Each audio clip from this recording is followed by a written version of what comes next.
Bismillahirrahmanirrahim. Assalamualaikum warahmatullahi wabarakatuh. Berjumpa lagi dengan saya Deddy Sani. Insya Allah kita akan lanjutkan pembelajaran ataupun pembahasan tentang penerapan hukum persaingan di Indonesia, yang pada pembahasan sebelumnya kita sudah membahas mengenai pengendalian produksi. Sekarang kita akan bahas mengenai pengendalian harga.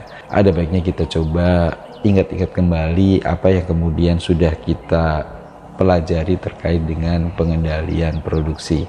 Ada 6 aktivitas dalam pengendalian produksi yang perlu diperhatikan oleh para pelaku pasar.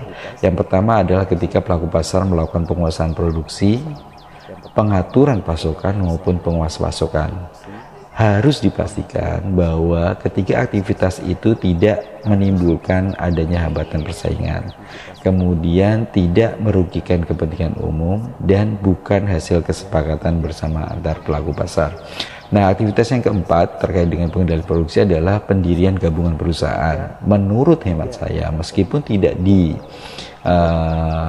secara perse ataupun secara mutlak, namun lebih baik dihindari, karena dalam ketentuan yang diatur di hukum persaingan bahwa dalam proses pendirian gabungan perusahaan tersebut harus dipastikan tidak mengkonsolidasikan strategi usaha dalam satu kebijakan entitas perusahaan gabungan sehingga menghambat persaingan.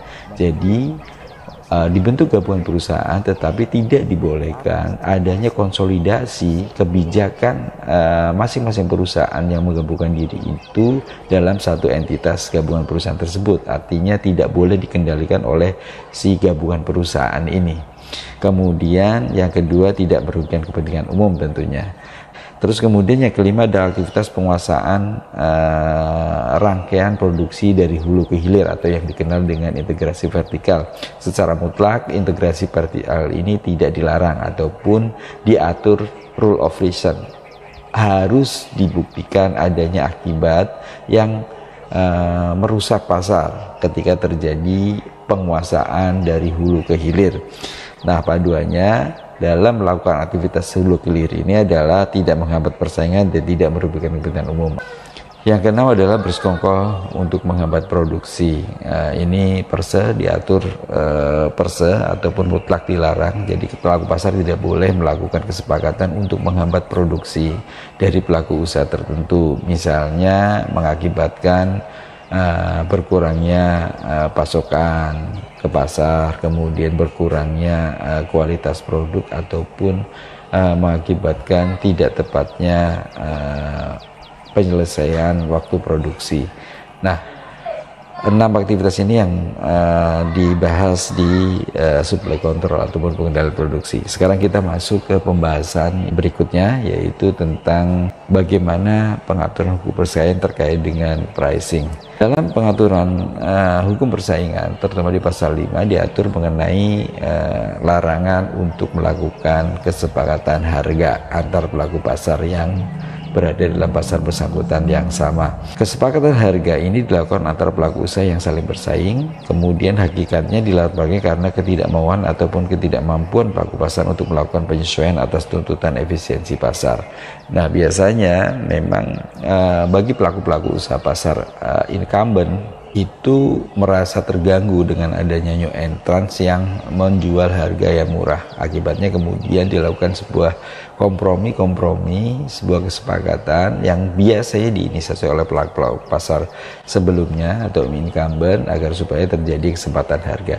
Nah, kesepakatan harga ini mutlak dilarang dalam hukum persaingan. Nah, tetapi dalam pasal 5 ini juga dalam penetapan harga ini juga dikecualikan, yaitu dalam rangka usaha patungan atau didasarkan atas undang-undang yang berlaku. Sehingga ketika kesepakatan harga ataupun harga yang ditetapkan itu merupakan pelaksanaan dari peraturan perundang-undangan, no problem. Atau kesepakatan harga itu berasal dari kesepakatan usaha patungan, jadi nggak masalah. Yang kedua terkait dengan diskriminasi harga. Nah, praktek diskriminasi ini bisa dilakukan bersama-sama dengan pelaku usaha lain ataupun bisa dilakukan secara sendiri. Nah, Praktek diskriminasi ini dilakukan agar supaya distribusi barang ke pasar itu dapat dikuasai oleh pembeli ataupun oleh pelaku usaha tertentu. Ada dua bentuk diskriminatif yang pengaturannya juga berbeda. Yang pertama diatur secara per se ataupun dilarang secara mutlak. Yang kedua adalah dilarang dengan ketentuan rule of reason. Yang pertama terkait dengan kemampuan untuk mengendalikan pasokan. Ada praktek di mana pelaku usaha itu melakukan kesepakatan yang mengakibatkan pembeli yang lain mendapatkan harga yang berbeda untuk barang jasa yang sama.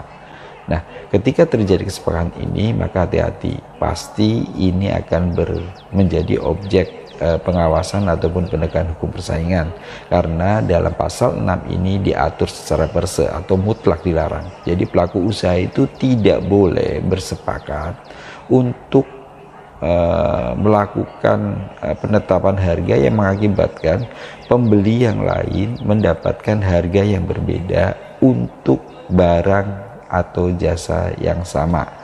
Nah, ketika terjadi kesepakatan antar pelaku pasar, baik yang berada dalam satu level pasar yang bersangkutan yang sama maupun di level yang berbeda antara penjual sama pembeli, gitu ya, yang mengakibatkan bahwa pembeli yang lain itu mendapatkan ataupun harus membayar dengan harga yang berbeda untuk barang dan atau yang sama, maka ketentuan ataupun praktek tersebut itu dilarang secara mutlak di dalam hukum persaingan. Jadi jangan dilakukan.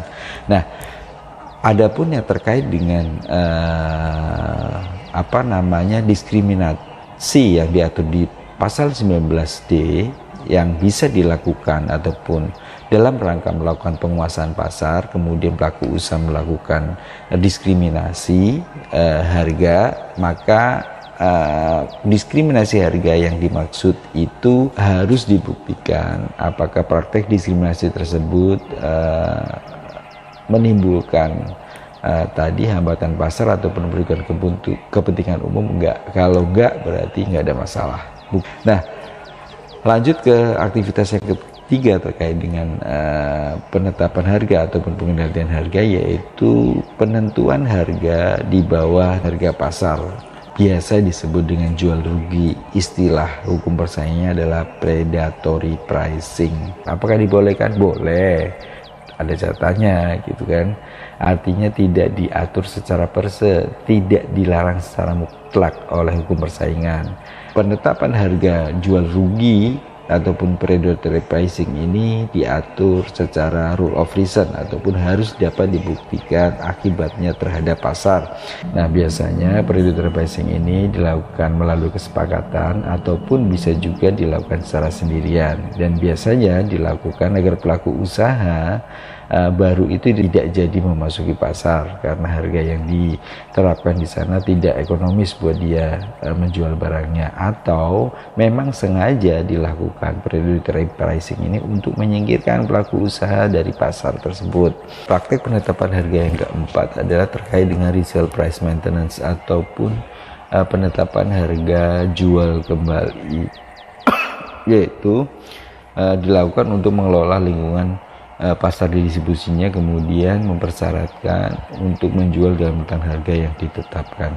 Nah, praktek penetapan harga jual kembali ini tidak diatur secara per se oleh undang-undang ataupun hukum persaingan di Indonesia, tetapi diatur secara rule of reason. Di antaranya yang bisa menjadi panduan bagi pelaku pasar adalah dalam melakukan resale price maintenance ataupun harga jual kembali ini, itu dipastikan tidak mempersyaratkan ketentuan bahwa penerima barang tidak akan menjual kembali dengan harga yang lebih rendah daripada harga yang telah ditetapkan.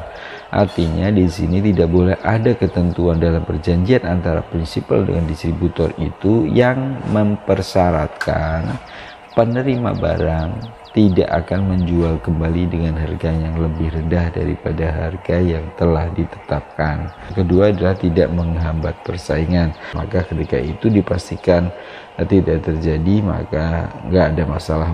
Praktik yang kelima adalah terkait dengan penetapan harga ataupun potongan harga bersyarat. Nah, ketentuan ini dilarang secara per se dalam hukum persaingan. Ini bisa Bapak Ibu dapatkan ketentuannya di pasal 15 angka 3 huruf A dan B. Di sana diatur bahwasannya pelaku usaha itu tidak boleh melakukan pemberian potongan harga yang mempersyaratkan bahwa pembeli ataupun penerima barang tidak akan membeli barang yang sama dari para pesaingnya. Kemudian yang kedua adalah syarat bahwa penerima barang harus bersedia membeli barang dari atau jasa dari pemasok. Nah, adanya persyaratan-persyaratan ini tentu saja akan membebani para pembeli, membebani konsumen, menimbulkan berkurangnya alternatif bagi para pelaku pasar, apalagi apabila dia memiliki posisi dominan di pasar tersebut.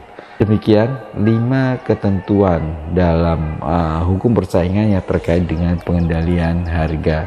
Selanjutnya kita akan memahami mengenai bagaimana pengaturan terkait dengan pengendalian marketing ataupun pengendalian pemasaran.